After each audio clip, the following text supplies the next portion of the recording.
Foam has got current. Okay, so wherever there's foam, there's oxygenated water, that white foam, there's normally current.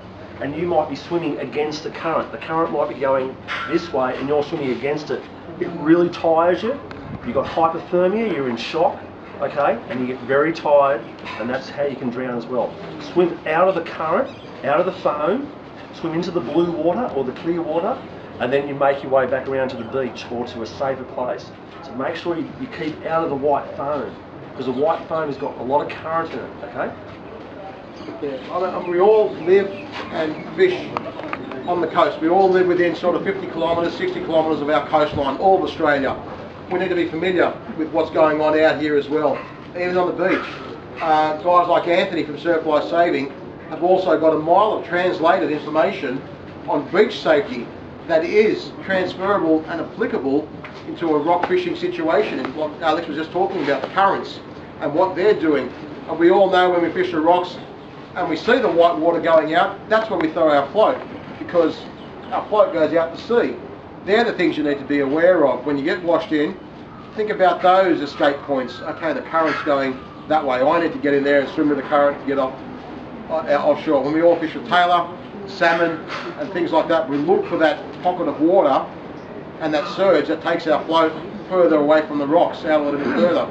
So everything should be, you shouldn't go onto the rocks and just go blank and, you know, and not think about anything. Every minute you're on there, you should be looking, you should be assessing the situation, you should be looking for escape routes, touch wood if you get washed in. And, you know, so the fishing is just a small part of what we should be thinking out there on the rocks. No different to driving a car. Seatbelt, we don't drink and drive, correct indicators, speed. You know, we've always got to be thinking. That's the sort of level of thinking that we need to do on the rocks and preparation as well. Because it's quite dangerous out there. And the last thing we want is fishing spots closed or bans on rock fishing or that, because it's a sport that we all enjoy. So yeah, you know, a lot of us can't afford boats either. It's the only avenue we've got. We haven't got much access left. You know, Sydney Harbour or Botany Bay, the shoreline's getting more and more developed and we're losing our wharves.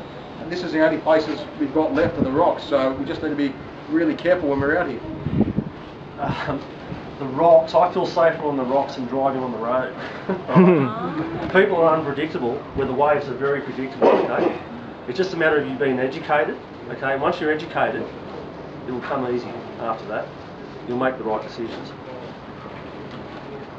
All that sort of stuff, going in slowly.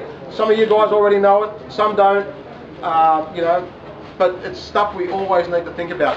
What we're going to do now is people who have brought rock shoes or cleats, you know, put those on, because we're going to go out for a walk on the rocks with Alex. Just half an hour to show us what we need to be aware of. Things like the influences of cliffs on mobile reception.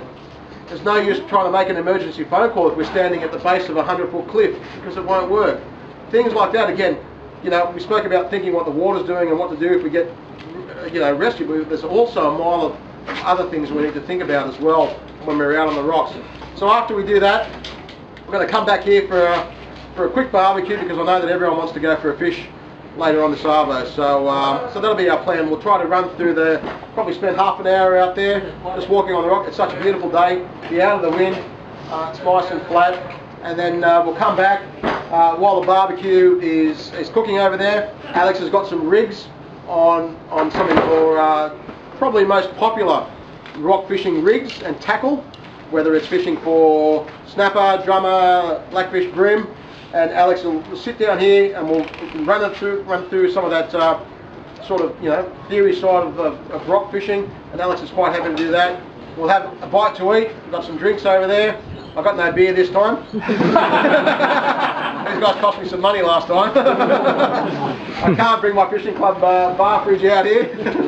But some soft drinks and some water there. And then we'll have a bit of fishing, practical fishing session out there. Jesse, the bus leaves today at 3 o'clock. Yep. The guys who drove here by themselves are quite sort of welcome. We'll stay back a little bit longer if you want as well. There's no issue for us.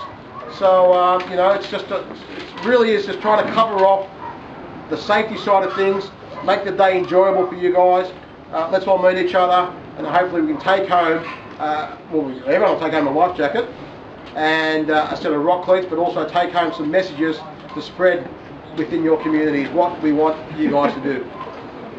So we have the extra large on one side， 攞 life jacket， 你哋即係睇下分開 extra large 喺呢邊啦。